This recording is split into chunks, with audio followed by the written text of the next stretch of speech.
Nice hat. Thanks, man.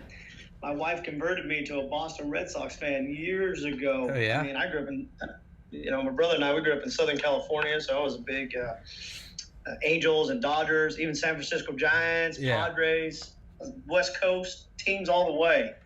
And let me tell you, when you date a woman and she takes you to Fenway Park for the first time and you're sitting in Fenway Park, I was converted. I don't know what you call that, but I had an experience. Religious experience, yeah. I bought this hat at the stadium, and I if I don't have to, I don't take it off, man. Yeah. I went to a Red Sox Yankees game at Fenway in 2004.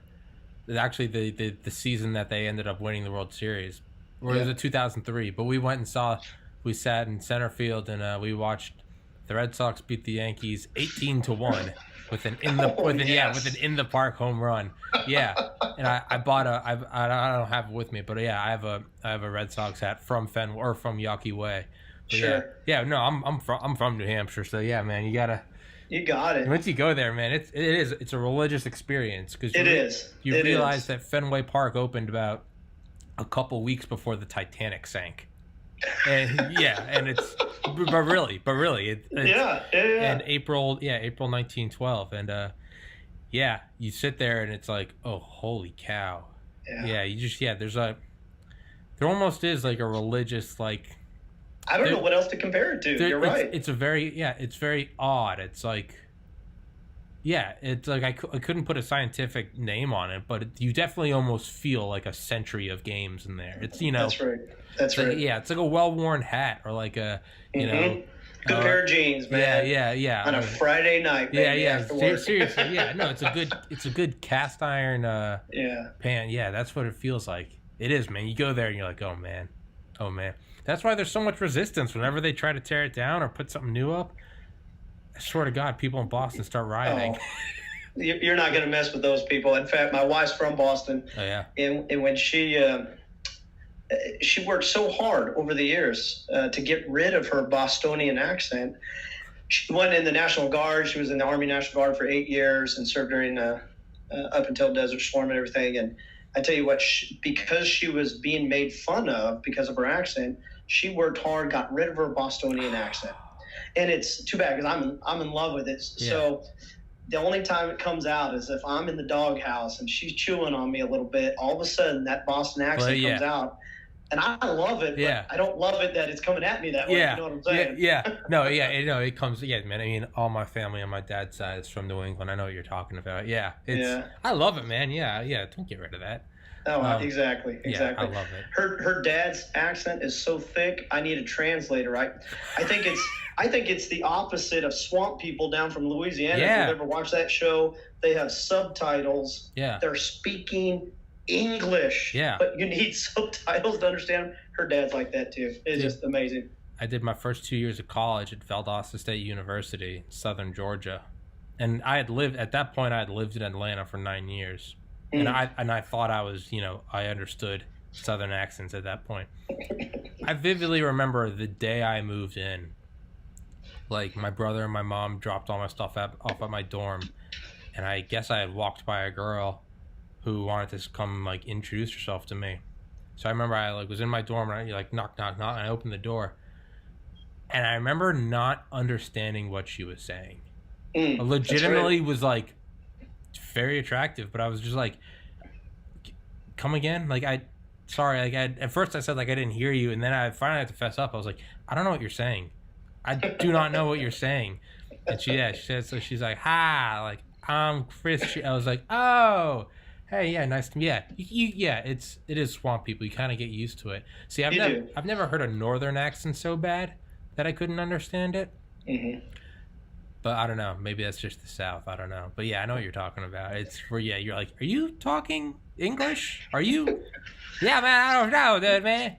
Whoa, man. You're like. Speaking of the South, man, you wear a Boston hat down here in the South, they look at you, you're some white Yankee, Yahoo, whatever, They're just going at it. And we're 3 hours away from St. Louis, so you've got the Cards out there, the Cardinals, and they look at me like, I don't I don't know. They're like, you're not even from this planet. And you're wearing that Boston hat down here.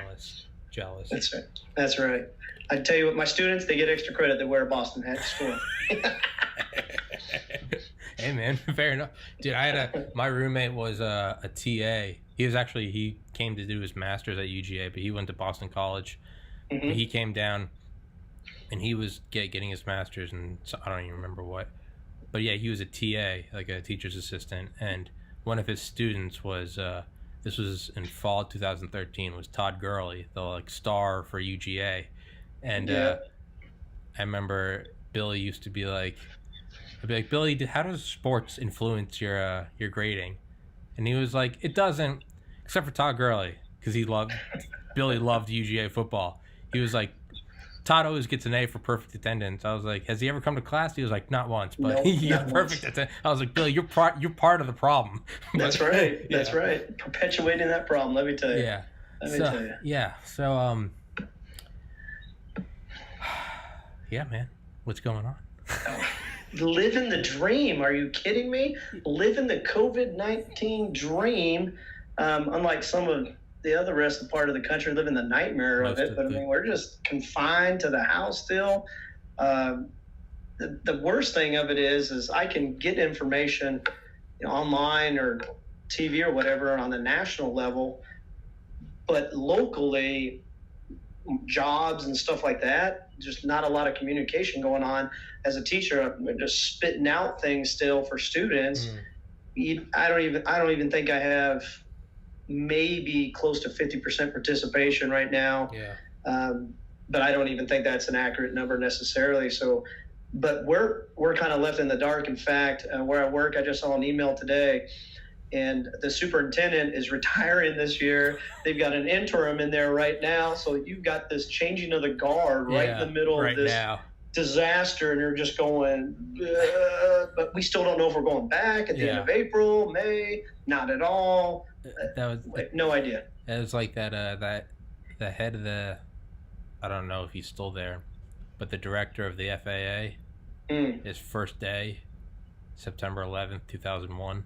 Oh, yeah. Baptism by fire. Good Lord in heaven. That's right. Yeah. That's right. That's right. Yeah, man. Yeah, but I was going to say, so. Yeah. I always forget because not everyone watches all the episodes. Introduce yourself real quick. No problem. David Libby. Had multiple careers, or at least beginnings of careers in the past, kind of a jack of all trades. One of the ones that I really enjoyed at the time, from Desert Storm till about 1998, for about three and a half year period in there. One of the jobs I held in the United States Air Force was a historian, and I was primarily writing current modern history on the F-117A stealth fighter and kind of its operations. Everything's pretty boring, quite honestly, during regular day-to-day situations.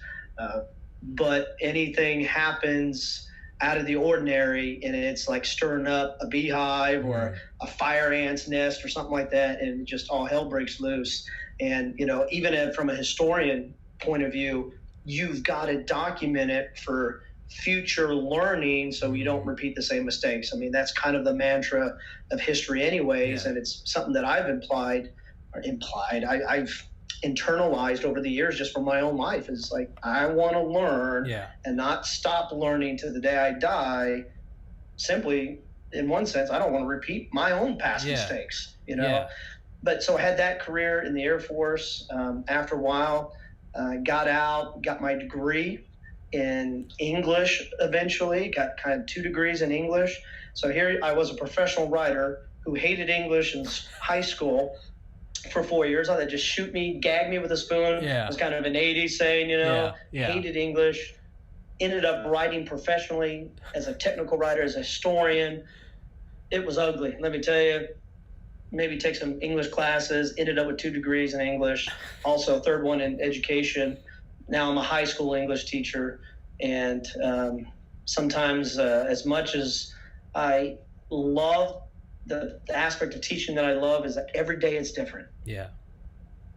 Unfortunately, you get a societal picture in public education, especially myself, because I've taught in high schools, California, and coached out there, taught in the middle school and high school area of New Mexico, and now I'm out here in Tennessee. And so unlike many of my other students, teachers, I'm kind of widely experienced when it comes to teaching across the country. And so I have a snapshot from the West Coast to the Southwest, and now I'm east of the Mississippi. Yeah, not the Northeast perhaps, or not the North, but now down here in the Bible Belt, you just get a bigger picture of what society is looking like in the future generations of students. So just a wide variety of different experiences growing up, but some of the fondest ones are I think back when I was in the military and just had a great time. I was in the military. And right now you're is the correct term homesteading? Correct. Yeah.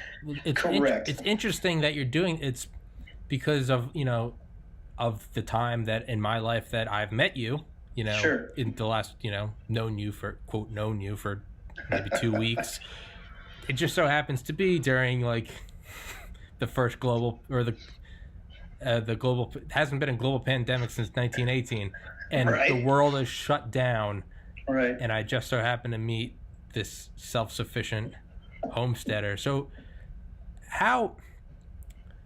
what made you want to get into it? I get it. Like a lot of my family, like I said, is New Hampshire. Man, everyone up there, they all got, places out in the mountains and, infinite distances from civilization, but they've all got solar panels. They've got well water. They've got, you get your firewood from your backyard. If you really wanted to, you could go out and shoot a deer. If you really needed food, they have, they have septic tanks. They have big, oil tanks, but they get them. They use those sparingly, only when you really need it. Right. And but even they get those filled very sparingly. But they are off the grid. They have satellite TV, satellite internet, but they are off the grid. It does not matter if the grid shuts down. What would shut them down would, aside from a nuclear blast, it would be an shut me down too. Yeah, me too. It would the only thing it would be the EMP from a nuclear blast that would fry their electronics. That doesn't matter whether or not you're on a grid. But literally, aside from that, they are self-sufficient. I guarantee you, their lifestyle has not changed one iota since coronavirus, because they're tiny little communities. No one really leaves, so no one's going and catching this thing. Right. And it's just I guarantee you they're all up there doing the same stuff they do every day of the week. Just campfires, four-wheeling, jet skiing, snowmobile, hunting. They tune in for watch coronavirus at night. They probably have a drinking game about it. That's how they are, man. And ping pong balls in there. It's like the meek will inherit the earth. It's almost like you look at it and you're like, oh, they're not in civilization. And now it's like, man, if I had to go dip out and go to the hills, that's where I'm going, because not only it's not that they're just surviving, right? It's not that they're surviving and thriving. And whenever I go up there, there's just like the biggest sense of community, and there's something different when you're all helping each other. Everyone's chopping firewood. Everyone's, someone's truck gets stuck. Everyone comes and help. It's not like, it's not like they're Amish. It's not like old fashioned. Like, they all got iPads and iPhones and GPS and touchscreens. It says 2020 as it is. It's just when you look outside, you're not surrounded by skyscrapers or suburbia. It's just, untouched mountains and crystal clear water and blue sky. Yeah, and it's like, that is, to me, that is like, okay, like seems like that's the answer. Because it's like the last place you want to be right now is Manhattan or suburbia or anything. Because you're like, man, I'm in a house, but if it really hit the fan, if anyone wanted to come in, they would just break a window. What is it? What is your house? Drywall? Boards? That's right. They'd break through. Versus you're up there, and it's like, good luck getting there, and first of all, good luck finding them. There's no roads. Right. There's no addresses. It's not they're at 1, 2, 3, 4, logging road. It's, it's find this city 6 hours north of Boston, and then you're going to want to go into the woods on an old logging trail that may or may not be closed or washed out from rain, and turn right, go 50 more miles. Yeah. Seriously, like shut all the windows because it's dusty and you're bumping up and down. That's right. You're not gonna have cell service. So yeah, if you get stuck, shoot a flare, like and it's like, and even if you did find them, good luck breaking into any of those log castles. Like those walls are 3 feet thick, and if you do get in, good luck taking on a bunch of blue-collar mountain people who are armed to the gills. They are the definition of a well-regulated militia.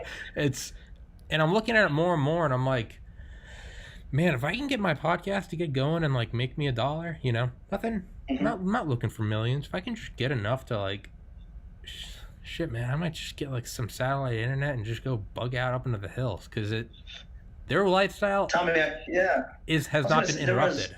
There was a couple of weeks ago, I think I watched a clip on YouTube real quick. Now check this out. One of the other backgrounds I have too is a financial background. I was a banker for a while, and then I was studying to be a stockbroker. And so I kind of keep up on that and just kind of mash these ideas together.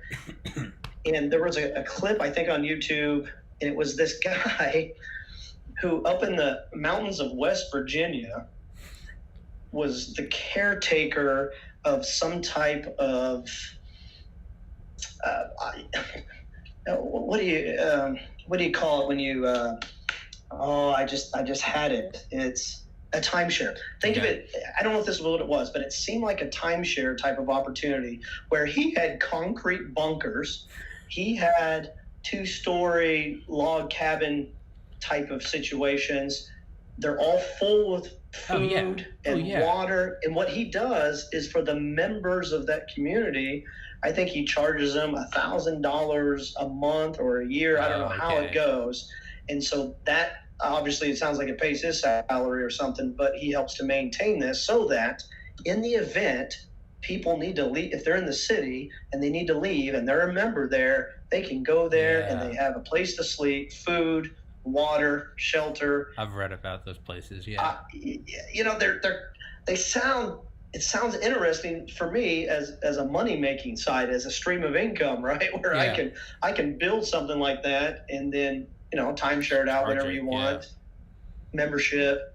But then it also sounds creepy because it sounds cultish in a way, and something white supremacists would only do that. And just, you're going, how do you if you want to be respectable, how do you advertise that? Because you don't. It's backstream. It's backstream contact. It's you're a newly minted millionaire CEO. Hey, I know a guy that knows a guy. It's right. I've always kind of thought about the interesting side of like the end of the world sort of prepping industry, just from an industry point of view. Not even people that do it, not hate, not condoning, not condemning, just looking at it from just purely a business standpoint. Right. You don't want to sell stuff for stuff like coronavirus, where like the world goes on pause, but it will come back. You want to sell people the apocalypse, end times stuff, because this is why. Something like that, right? A nuclear bunker, 50 feet underground, lined with lead, a Faraday cage, got some HEPA air filters. Mm-hmm. Got all of that. Get all their money, and you get it during just peacetime. Like, let's pretend coronavirus wasn't going on. It's just It's just April, whatever. And you're getting a steady $2,500 a month from these millionaires, and you get to enjoy that money in the here and now in a functioning society. Right. When society collapses, you don't need to follow through. You can just shut the door. Hey, come up. Hey, I have a ticket, sir. Oh, you do? And I've paid you this much money. And that's when you really see that money is just paper. Really? That's right. Because I've got a 12 gauge in a bank vault. Good luck. You got this rich guy out there in a Bentley in the middle of the woods. Like, you let me in, and it's like, no, I don't care. What do you mean? I paid you. I don't care. I'm keeping all this. But it has to be the end times, because if it's not the end times, if it's just coronavirus, once it all settles back down, they're gonna legally destroy you. Right. If not, take out a hitman and take you out. or your business will now fail because it's going to be like, hey, did you hear about so-and-so? Right? So You want to only sell like nuclear. You walk nuclear. the edge, man. You walk that line. You only want to sell nuclear Armageddon, because Right. when it hits the fan and they come knocking and be like, I don't know you. What are you gonna do? How are you gonna? Who are you gonna call? The cops? There's no cops. There's no. You know. Right. That's when it's real raw power. It's not money or contracts. It's who's got a shotgun and clean water. Right. But here's where it's real for me. You asked me the question, how did I get started with homesteading and everything, and it all to me it all connects, anyways, and it may for some of your viewers as well. And it's weird. I was in New Mexico at the time, and I went into a thrift store, and because I like reading, I actually like reading physical hard books or whatever, right? But I'm going through their used book section, scrolling through, and oh, look at that one. And it was a book, and I'll have to get the title for it if you're interested later. Mm-hmm. But basically, it was a book about the world's oil and the economic impact on the world's oil. So just imagine for a moment that one of the arguments in this book was, okay, OPEC controls the majority of the oil, at least they had up until Trump really took office in one sense, and now we're kind of dictating terms now. But imagine different spots in the world are sitting on these deposits of oil, crude oil, right, that have to be mined out, pumped out of the ground and processed. Okay, what happens? What is going to be the policy of those governments once they believe that they have now reached at least the halfway point of their oil deposits? Mm-hmm. So that means they have consumed, processed, whatever you want to call it, half of what they believe is in the ground. Mm. How is their policy going to change? And if you think about it, if you look at it from a world economic standpoint, so much of the world's wealth has flowed into places like Saudi Arabia. Yeah. And that's why all these folks in Saudi Arabia, are just ungodly, stinking, filthy rich, and why Saddam Hussein, even during Desert Storm, literally had a golden throne. Oh, yeah. You should ask Daniel about that next time, and if he hasn't talked about it, can't remember all the details of your interviews with him, but I think he may know something about Saddam Hussein's either golden throne, literally sits on a throne, or it was just a glorified toilet. Yeah. But I mean, either way. Please tell me Dan has a picture of him on the throne. Yeah, I believe it. Yeah. That Dan's got a selfie. Yeah. Well, so okay, but so I'm reading this book. And I'm looking around. We're living in about a 10-minute walk from the university in the second largest city in New Mexico, Las Cruces.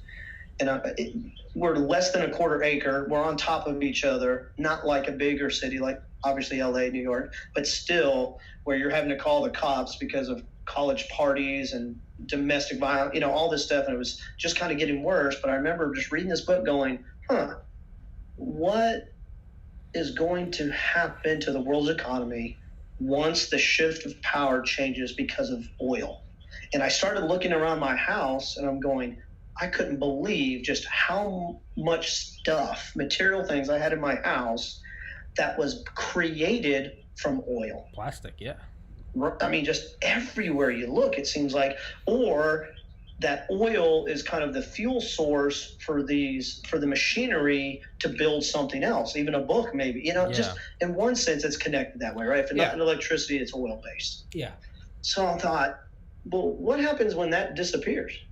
I mean, what happens if we can't, America, get our oil going, which we are now, but eventually, maybe not in my lifetime, maybe in my kids, maybe in my grandkids' lifetime, that's going to change. So if that's that consumer mentality, our economy is based on oil and in a very real aspect, just like the rest of the world's, what's going to happen? Well, I can't afford things. We went through, if you remember, that was during the time where gas prices across the country were hitting $5 a gallon in certain places. And I just thought I had to commute at least 45 minutes one way to just go to work. What if I can't afford to fill up my gas tank anymore because my salary is not enough keeping pace with cost of living and what's going on economically? I'm going to take my Army cot and my mummy bag and a change of clothes and sleep in my classroom and use the PE shower to shower and shave and do everything in the morning and just come home on the weekends, and I'm 45 minutes away. Yeah. So this idea started kicking around in my head. The dollar, oil, we need to be more self-reliant, because just in a city, we had a tiny yard, less than a quarter acre, and we tried to eke out a tiny little vegetable garden.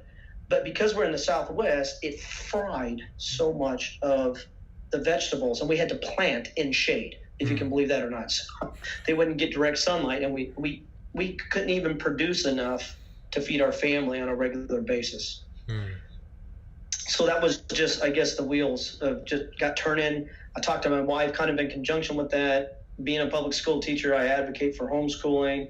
Our second oldest daughter, we didn't like what they were doing with her academically in grade school. We pulled her out. We had best friends in Albuquerque. They did homeschooling with their daughters. I saw how well it worked. I'm like, okay, this is going to look weird. People are going to make fun of me or whatever because I'm a public school teacher or homeschooling. I don't care anymore. Yeah. I know the difference, can speak with some, not just experience, but some authority and expertise in that area.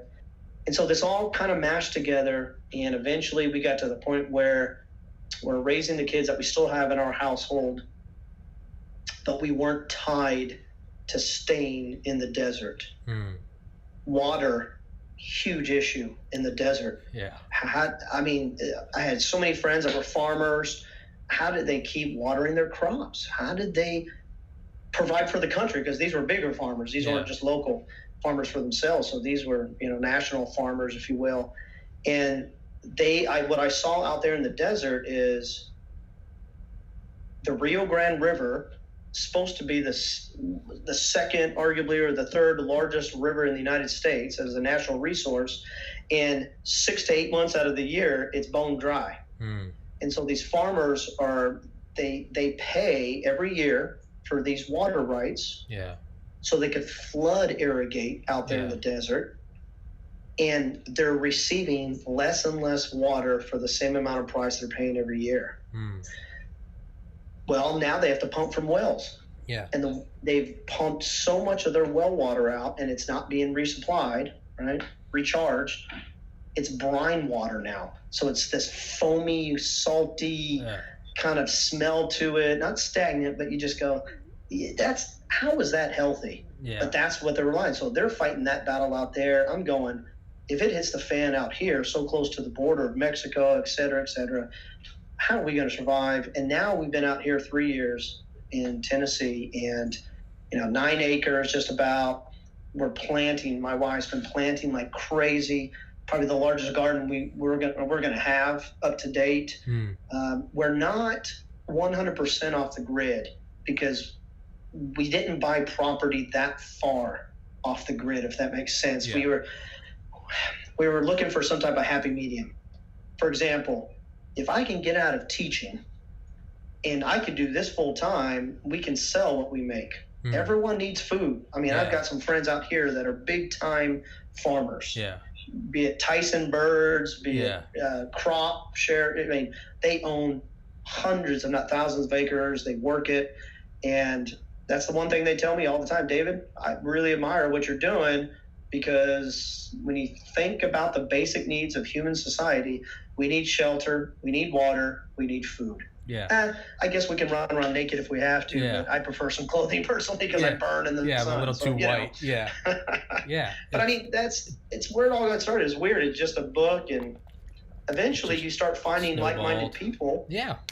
And you share ideas off of one another. And respectfully, we have friends back in the desert that go, based on what's going on right now with the virus thing, we really admire and respect you guys. And we're kind of jealous because you're able to do things that if we can't simply go to Walmart and buy groceries, we've got things going on here in our small farm, our homestead, that we're good for a few months. We don't have to. We might have to adjust our eating, maybe down to one big meal a day. Sure.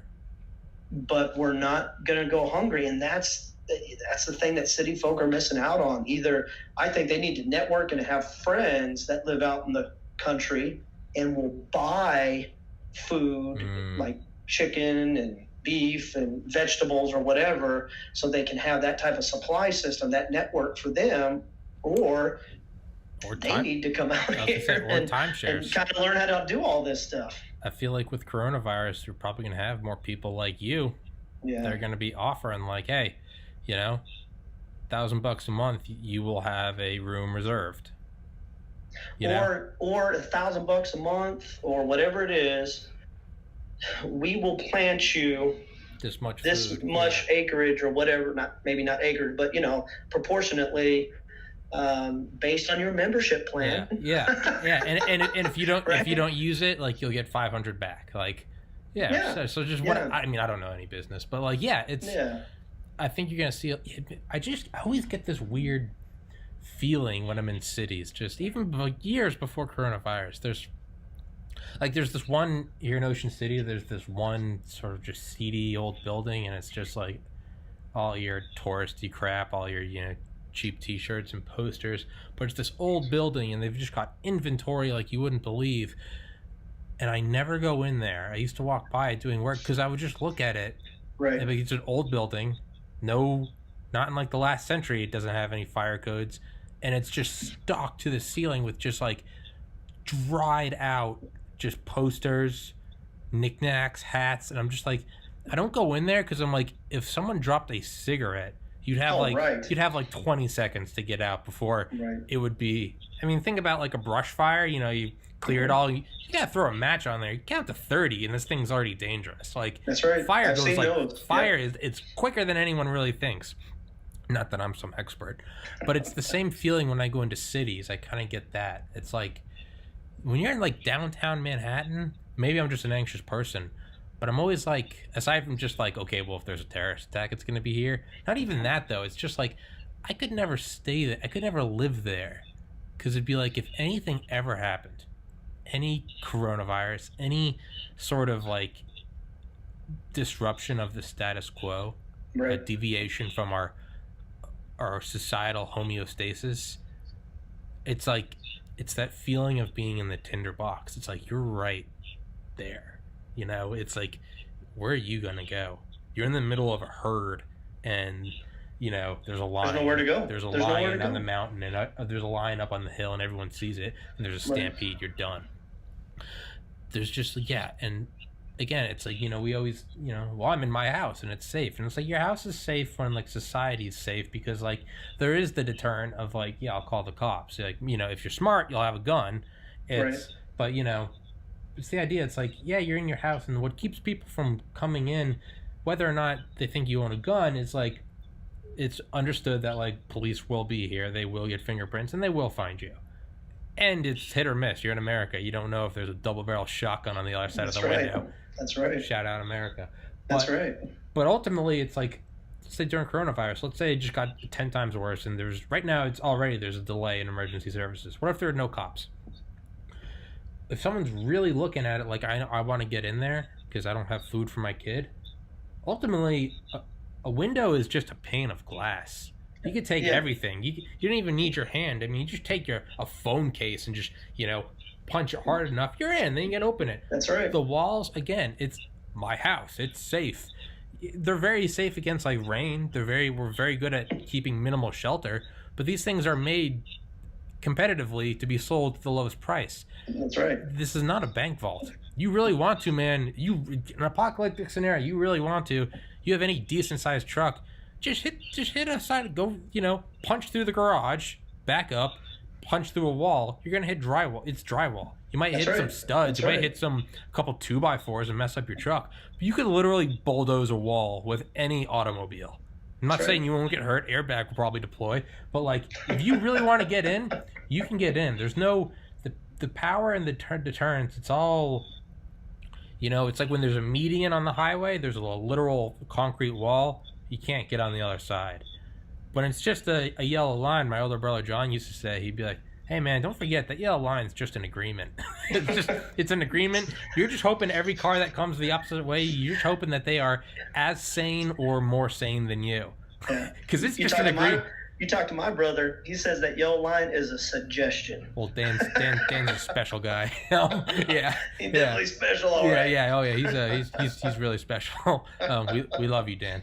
But it's like there's no real.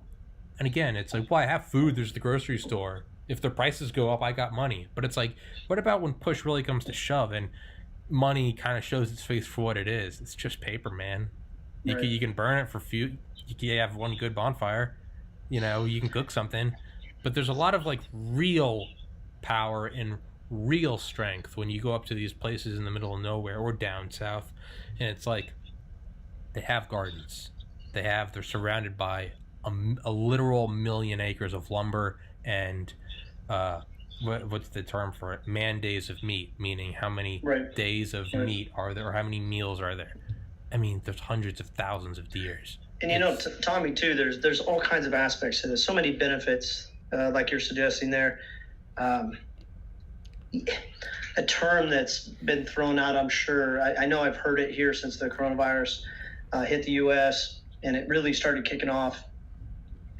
And it's something that my wife and I have investigated a couple years ago when we first moved out here. But you've heard the term of victory gardens. World War II. World War II, basically. You know, we're still living in a country where the majority of people, obviously that may not have lived in the cities, but the majority of the country, you know, they had their own garden in their backyard. And it's crazy to scroll through YouTube victory gardens and you see some government videos that have been digitized, because you know they weren't digitized back then. They're still in black and white. And even the government was like, here's how you preserve potatoes, you know, and here's how you plant. And they were totally promoting that stuff. That self-reliance is something that's Americans have been defined by since the formation of our country. We're self-reliant. And again, looking for a silver lining with this issue, I think some of us are starting to remember that now. I think we're either forced to, because we're staying at home, we got nothing else to do. I might as well read, educate myself, whatever, talk, or self-reflect. That's a silver lining. I'm like, wait a minute, have your own garden. I mean, there's all kinds of stuff on the internet with folks in cities that have raised beds, they have rooftop gardens. Now, it's going to provide them a little bit of food, but it's not going to be the quantity of food they're going to need for a prolonged siege, if you want to call it that. You know, a couple weeks, maybe 2, 3, 4, 5 months, not even close. But the idea is there. So it's in the cities. It's certainly out in the countryside. We're learning a lot. The other benefit is my younger children, they're learning how to work hard, and they are not going to be attached at the hip with technology. Are they on technology? Yes. Is that their driving force? I'm not going to let it be their driving force in their life right now. They may decide that later when they're adults, but they can do that when they're adults. But right now, they're going to learn the value of working hard, planting crops, weeding the garden, harvesting the crops, taking care of the animals, processing those animals. Because my youngest daughter, she's like, don't make me do it again, Daddy. Don't make me, you know, what's her job? Her job is, so Daddy cuts the heads, drains the blood, all that stuff, make sure they're dead. And then he hands supposedly the dead chicken to his daughter. And his daughter has a pot that's boiling water, checking the temperature. She's supposed to dunk the bird in there real quick, a couple times or whatever, loosens up the feathers, and then she hands it off to Mom, and they start. No. Well, we pluck the chicken, of course, and process it. She hates that job because apparently was one of them alive? Yeah, I thought it was, you know. Nervous system was still firing. Oh my goodness! It started all around, hot water flying everywhere. She is screaming in a terrified. I would too, man. My voice would be higher pitched than hers. tears, you name it, right? I would too. And I thought, sorry, we still have 10 more to do, baby. Yeah. Wipe your eyes. She'll never Let's forget roll. that. I didn't mean to do that, but she'll never forget it. So yeah, it's solid values, man. I'm telling you, solid values. Yeah, it's even with just this podcast, there's something to me, like, I just want to get enough money just to get an apartment and to pay for food. You know, it's not, I mean, who doesn't want $1 billion? But to me, It's like what I'm gunning, like, whenever I describe what I want an apartment. I want to be able to pay for my own health insurance. I want to pay for groceries. You don't want the government paying that for you? No. Are you kidding? Come on, man. No. That's a great deal. Yeah, and right there, baby. Yeah. But whenever I describe that to people, they're like, "Dude, you could just go get any job." And it's not like my goals are a Lamborghini and a penthouse. It's like they are very low bars. But to me, it's not that, you know, if I just had a normal job and I went and got that, I don't think I would appreciate it. For me, the goal is like, if I can just get that bare minimum that I could get from working at Burger King, but if I could get it through doing a podcast, doing something I love, and knowing that I built it up and created it and created my own source of wealth, that is a level of satisfaction that most people will never experience in their life. Correct. And that's one thing that that's what I want to ask you is, I could definitely imagine is a massive part of your life when you're more self-sustaining. Just, again, it's one thing if you go and buy a chicken breast. It's another thing if you raise the chicken, feed it, kill it, skin it, boil it, you know, and cook it. And it's like, oh, I did this. Right. There's a certain, you know, chopping firewood and lighting a fire, right? You have one in your living room up at our lake house. There's something, you know, if you turn on the heater, it's whatever. But when you go downstairs and it's freezing out and you stack up and grab a couple pieces of birch and you run back up and you throw it in the fire and you feel it's a completely different type of warm because you're like, I did that. Right. You know? Right. Do you find that you have that experience with you have a deeper appreciation yeah. for stuff, right? You just not even special stuff. Normal stuff. It's just like you said, flipping the light switch on and off.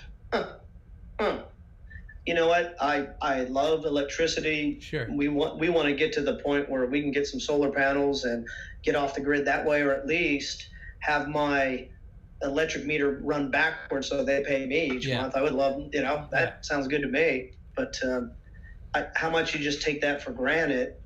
Could we live in a house that we rely on candles and stuff? Yeah. And I tell you what, we would learn how to make the candles ourselves too. Yeah. So you you'd have to go buy them all, you know. But now, see, that's the thing about homesteading. Unless you're starting off with homesteading and you have a reserve of cash, so that means either, you know, you've already have a reserve of cash, you've been have an inheritance or something like that. If you're starting off like my wife and I, man, I'm a school teacher for crying out loud, so I can't quit my full-time job right now and work full-time here unless I develop some other streams of income. At least in your case, here's what I'm hearing. I just want to replace what I'm making as a teacher, which you're familiar with that. They don't make a whole lot. Yeah. But if we're living off of that right now and I can just simply replace that for now, replace that stream, I'm done. I'm not going back to work, coronavirus or whatever. I'm done, because now I can work full-time out here, which my wife would love. Being home, it's this dichotomy right now where, wait, I see you, husband. That means you need to get your butt out in the garden and start planting. Yeah. Which she's right. Yeah. She's right.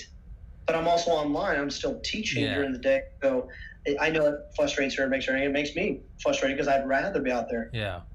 Now, I come from, at least my dad's side of the family, grandparents anyways, they understood the value of having your own garden, raising your own animals. They came from nothing in one sense, doing those types of things. So some of that trickled down to myself and my younger brother Daniel, and so we have that inside of us.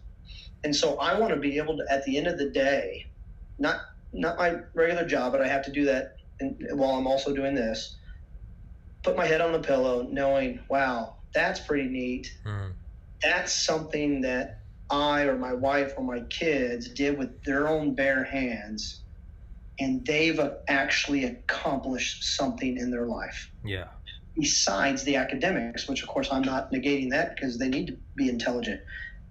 But, and again, I don't speak from a long line of farmers. I mean, I've heard farmers that say there's life in the soil. You know, they hold it in their hands, they smell it, and they go, that is life right there. Yeah. That's what it's all about. I'm like, I can't say that. That's not what but I do know the value of hard work, which I think many of us innately do, though.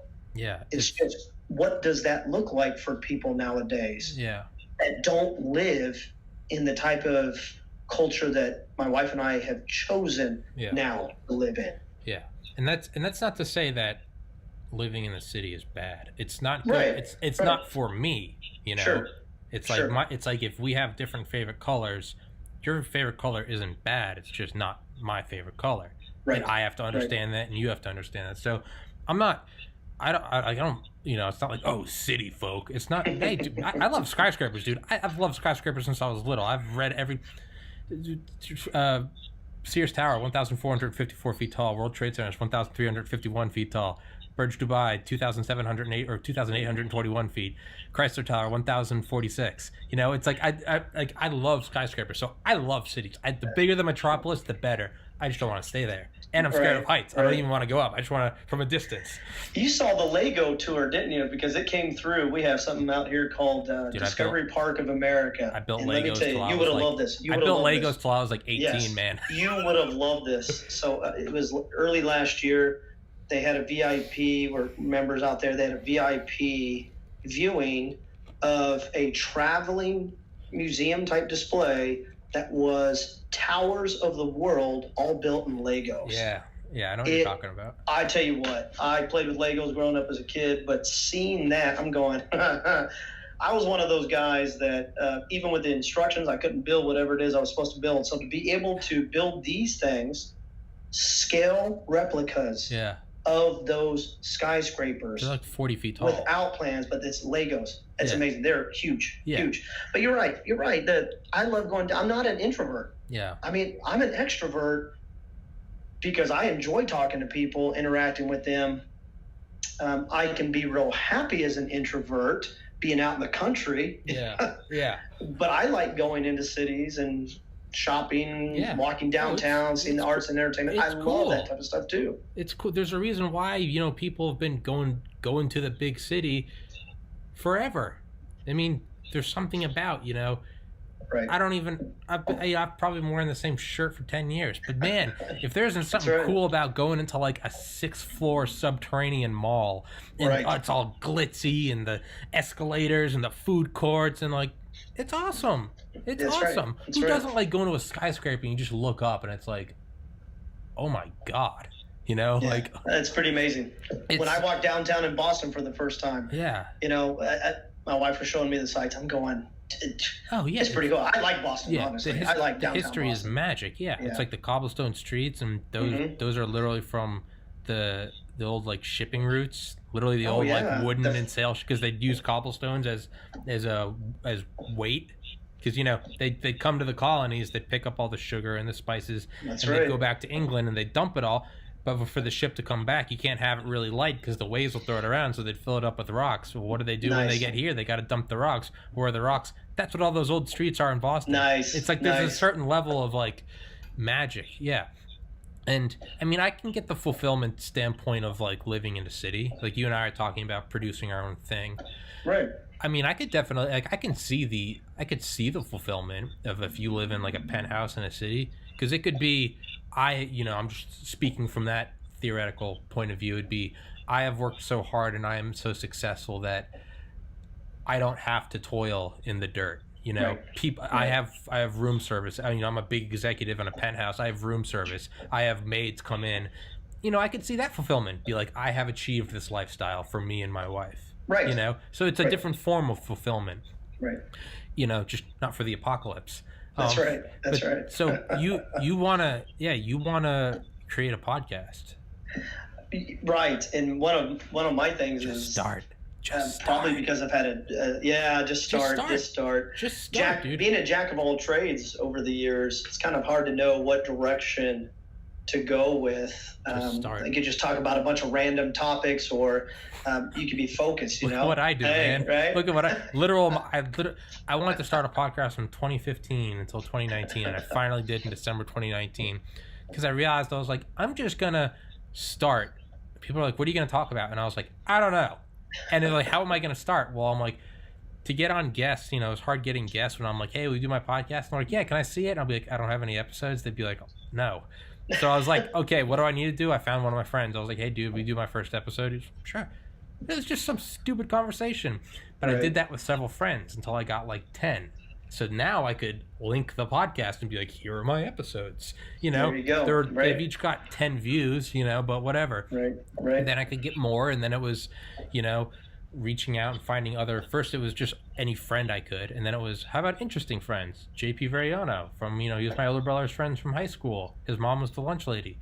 I know he flew drones in the Air Force. I'm going to have him on a couple times. Hey, I've got a buddy named Nick Phelps. He also flew drones. Hey, Nick, why don't you come on? Hey, I've got a buddy named Dan Libby. Hey, I've got a brother named David Libby. But that's how it's, and this is just one example, but this has happened with different guests where it's spiraled into these things. And now, dude, I'm having guys on that were in Delta Force. Like, that was pretty interesting. Yeah. I like that. Yeah. And they did CIA operations. I'm trying to get on a guy who, I'm trying to get on one of the Blue Angels, but it's all cascading into like, but dude, if I had just done what I had been doing for 5 years and like trying to plan it out and get it all perfect, I'd still be doing nothing. It was when I finally decided, I was like, you know what, I'm just going to start, and I'm just going to admit to myself that the first couple are going to suck.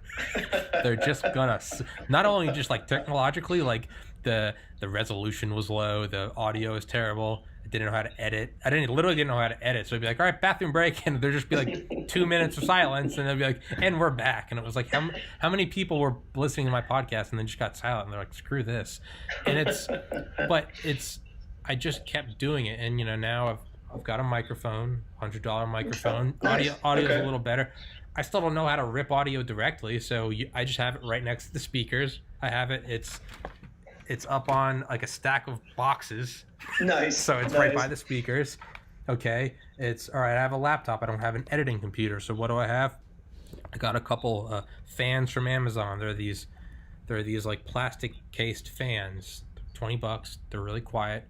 They blow the air around from under, so you're not heating up your laptop. Because screen recording, I figured out through trial and error, it's really loud, and it gets to a point where you can't hear the podcast because it's just because the fans are running. So I was like, all right, I'm not going to go and buy a $10,000 computer. How am I going to make do with what I have? Okay, get these little fans going. All right, figure it out more. All right, and okay, after 50 episodes, I was like, it kind of looks bad that I'm just in this room and there's a bunch of boxes and old laundry. All right, flip the desk around and put a backdrop. Okay, and it's just, finally got a chair. I used an old rocking chair, literally from like World War I for the first 50 episodes, and was like, let's get a chair. And it's just getting better. And then it's like, all right, I learned how to, like, when you upload the video and you can put in like key terms for people searching. So instead of just uploading it, I could put up, like, for this, it would be like, homesteading, self-sufficiency, coronavirus.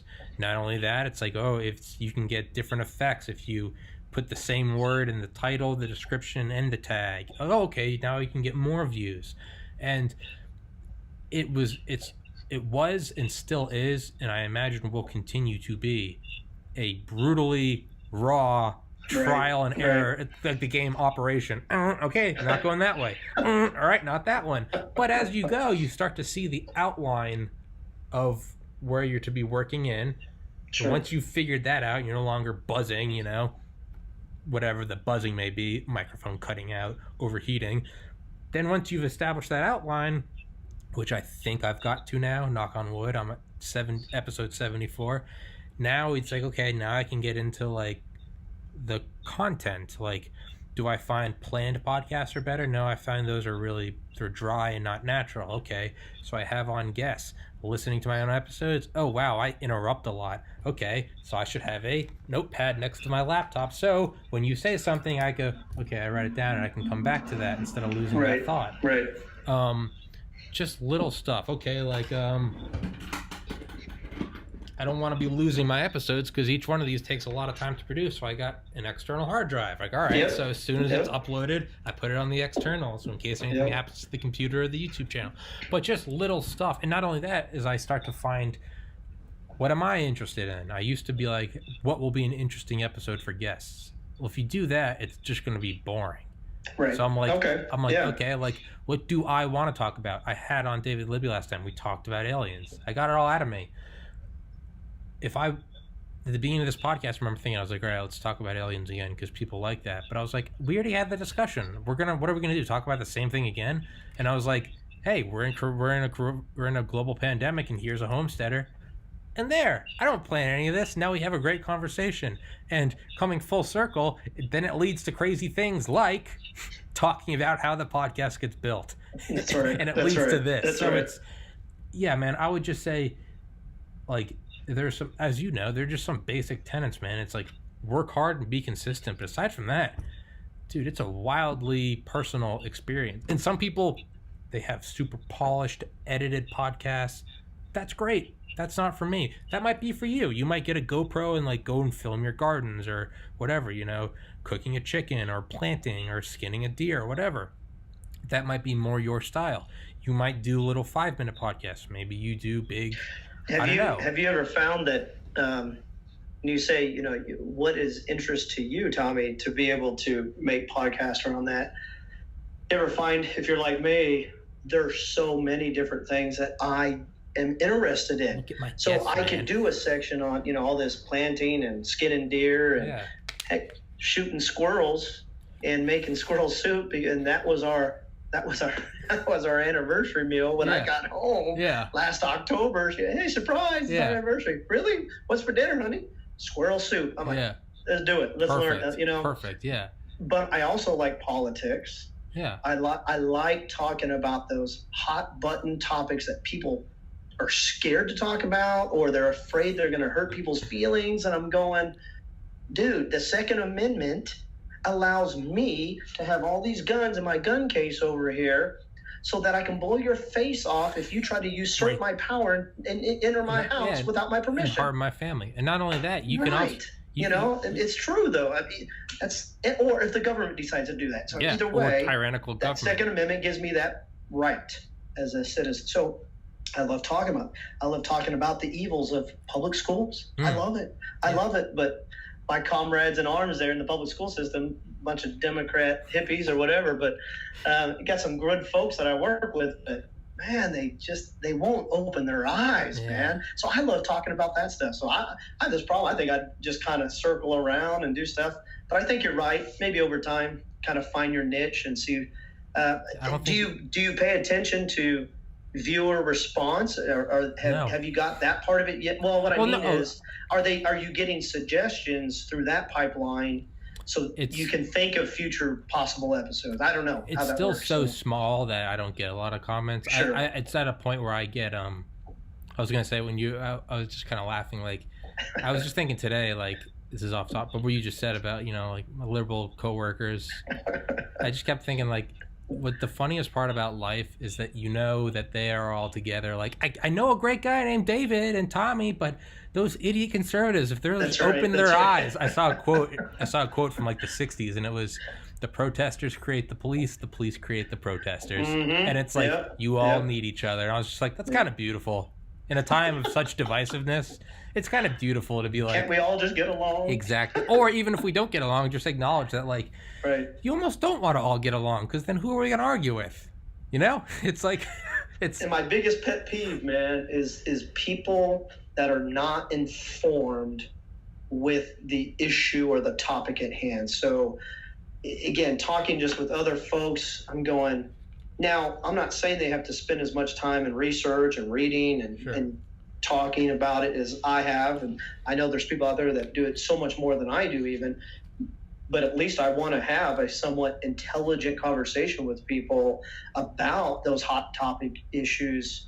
But they just spout something emotional, halfway intelligent, or they just repeat something that they kind of heard in a sound bite somewhere and pass it off as their knowledge. And it's hard, at times to have conversations because you can't get deep into it. You go, I have an uncle that I've tried to talk to him about the Roswell alien incident for years, and any time I bring it up, he has his he has this no, it's real, it's just all a cover up. And I go, and yet this guy's an engineer, so he has a logical, analytical mind that works off of evidence and proof. And so then I show him the evidence and proof, and he goes, no, it's just too much. I just want the boiled down version. I'm like, you want the dummy version, but yet you say you want the evidence. I have it. Unfortunately, Dave, you don't want to listen to it. Unfortunately, I'm with your uncle because I want to believe. There's part of me that's like, okay, that makes sense. You're a government operative, aren't you? It's well, there was that part of it too. Yeah. So what I was gonna say is but what's so great is I find that early on I was like, I want to have this very specific type of podcast, and I found when I did that, I began to hate it because I was like, I don't want to have this conversation again. Gotcha. I had on a lot of my military friends, and I was like, this is great, but it was starting to become all we were talking about was America, rah rah, Second Amendment. I love it. I'm as pure American as you get. I love it, but I was like, man, I want to switch it up. So I had on an author from London who wrote a book about all the South American psychedelics, the ones that the Indians and the Amazonians and all the religious, the ones that the Native Americans would take. Sure. And here's this guy, balding, British accent, and he wears this colorful shaman robe. And I have him on, and I'm like, complete change of gears, and it reinvigorates me. It gets me going. And so I'll have on a couple people like that. I'll have some more hippie characters, and then I'm like, let's switch over into the opposite of hippie. So I have on a guy that's an MMA fighter. Talks about how he loves just crushing noses. That's cool. And then I switch to computer engineer. So I go from brute force bashing cavemen to a guy that works at NASA and is coding for rocket direction systems. Nice. So, but by not keeping a niche, I just allow myself to just go towards what I like. Sure. And when you go towards what you like, you will inadvertently create interesting episodes because you can't fake enthusiasm. True. It's if we had the same podcast again, if we just repeated today's episode, it was just, so you saw the Roswell, it'd be I already asked you everything I wanted to ask. So it'd be, I'd just kind of be firing off canned answers, right? Versus instead, we're getting really into it today about homesteading and oil and cities and podcasting. And that's what, that's how you stay interesting, because you can't fake this enthusiasm that we're having right now, right? That's right. So it's, and so for someone like yourself, you could go from squirrel soup to, then you can go to F-117s. Who else can make that kind of jump, man? And it's go hunting squirrel with an F-117 with 2,000-pound laser-guided bombs. No, you won't have any squirrel left. The pinnacle of my life there, let me tell you. Laser sighting in, there it is. Have your daughter with the laser target finder. Oh, yeah. But you wouldn't be able to make any soup because you just vaporize 100 feet. But I needed to clear some tree line out there anyways. I need to see the mound ready for farming. F-117 irrigation, man. That's right. That's right. Carpet bombing. I get some B-52s, carpet bomb some irrigation.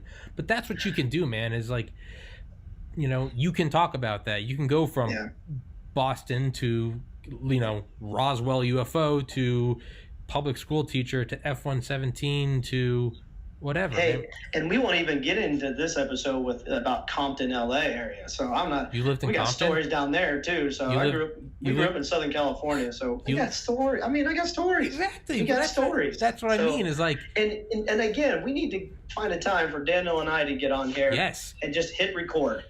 Yes, because dude, I love Dan, but he never responds to my text, man. He just ghosts me. He just and then he'll show up and be like, "When are we doing a podcast, bro?" And I'll be like, "You can't have your cake and eat it too, man." If you don't, like, you respond to me, we set up a podcast. But Dan, I'm like, hey, Dan, why don't we do it? And he'll text me like, hey, bro, you want to do a podcast today? I'd be like, well, now you know how I feel when I'm trying to communicate with him. I'm going, I don't hear from him for months. Yeah, worried sick. I'm like, what, I'm like a mother. I'm like, Dan, are you okay? He's been traveling, as you may know. Yeah, right? He's been traveling across the country, and we had to tell him and his wife, and I love them, and I'm going, but you can't stay here. Yeah. You've been traveling from California to Illinois to Tennessee. You're picking up and every virus. You've been in these coronavirus hotspots. Can't come here. When my wife was looking at me going, no. Yeah. I'm like, well, the wife wins. Yeah. I agree. Yeah. You're right. And we'll catch up later. Yeah. And then, but seriously, I'll be texting Dan. Won't hear back from a couple weeks ago. Hadn't heard back from him in like 2 weeks. And I was like, well, maybe Dan kicked the bucket. Like, I guess I just. And then I get a call from him. It's like 11 p.m. on a Friday. And I'm like, oh, shit, it's Dan. I got a call. He's like, what's up, brother? And I was just like, where are you, man? I haven't heard back from you. I've been worried sick. He's like, yeah, I just got finished driving through Vegas. We're out under the stars right now in the middle of nowhere. I was like, what are you doing? And he was like, I'm getting out of California. Coronavirus is getting crazy. He got a trailer. He's like, got some guns and food. And I was like, and he was like, let's set up a podcast. I was like, are you okay? like, do you need help? Like, no, brother, I'm good. Like, let's talk tomorrow. Okay. Another week goes by. I'm like, I have on Nick Phelps, and he's like, hey, Dan's joining us. Bing! Dan jumps in the conversation. I'm like, where have you been? And he's like, watch the episode with him and Nick, and he's like, he's like, oh, just visited, grandkids. And he's like, how you been, Tom? And I was like, I thought you were dead, dude. Like, worried sick about you. Welcome to my world. Yeah, Welcome man. to my world. But yeah, dude, that you need to start a podcast, man. And like, I can tell you like the bare minimums, like, literally, like I have QuickTime Player. It's like a movie software that's been out since like the 90s. Yeah. I remember that with dial-up. Yeah, you click on that. Yeah, it comes up on the little bar up top. But you just hit one of the options is screen record. Captures the video and the sound. There are much more efficient and professional ways to do that. Episode 74, I'm still screen recording. I got a better microphone because I wanted to up the quality a little bit. Sure. But dude, aside from that, man, I compress the video down. One of the options is you can compress it from like 4K to, because I figure if people are listening, I don't need to upload it in 4K. So I just upload it in 720. But aside from that, man, finish screen recording. I'm learning all kinds of stuff too with just teaching, because I just right before I got on with you, I was on the other laptop, and I've used a Camtasia program. And there's Fillmore, and there's other types of programs like that too. But Camtasia I've used in the past to create little videos for podcast or students or audio, you know what I mean? So you can go in there and edit. So I have a little experience with that. But I tell you what, I think I recorded maybe 15 minutes worth of material, and it takes a while for the computer just to process as an MP4 video, so that it can be uploaded online. And, with some of my students, they might have to download it first in order to play, because I haven't established a YouTube channel or something to upload it there. But stuff like that. I'm learning. But it's all those problems are the same ones I ran into, and it's just the first episode I didn't realize that screen records in 4K. So I was like, I uploaded like an hour. The first podcast was an hour, and I know you got to go, so we'll wrap it up. But the first podcast was like an hour. I didn't know what to expect. I was like, we have good internet. Started uploading. I just let it upload every night. And I came back the next day, about 24 hours later, and it uploaded 10%. And I was like, this can't be right. And I realized I was uploading in 4K, man. It was like 150 gigabytes. And I was like, why am I uploading? Because the screen record, this thing, that's not even in 4K. So it's like there's and I was like, okay, so like there's a lesson right there. Compressed it down to 720. The longest podcast I've had was 4 hours and 27 minutes. Compressed, that one was maybe 20 gigabytes. And I was like, okay, all right, I don't need to be uploading in 4K. But it's just little stuff like that. Like, sure. You don't need a microphone. You don't have an external, because it does take up memory. And you don't want to just upload it to YouTube and hope it doesn't get deleted. So, but dude, you can grab a waterproof, fireproof, dustproof external from Amazon, 5,000 gigabytes, $100. It's wow. This brand new laptop has 250 gigs. So it's just get an external. Yeah. I have an external hard drive that I bought years ago. It's 75 gig. Yeah, dude, that's so you're telling me your laptop? See, and that's laptop has 250. But yeah. I do have to get going there. Tony. I was gonna say, yeah, this one, dude, this one's 10 terabytes. Is $100, 10,000 gigabytes. But yeah, man, it's wow. Next time we talk, I'll text you. Let's set up another one. I want to. You better have a progress report on how your podcast is coming. Sounds good. Just start. Sounds good. I appreciate it. All right, man. Take care, brother. Stay safe. Send me the link when you're done, bud. Will do. Take care. Yep. Peace. All right. Peace.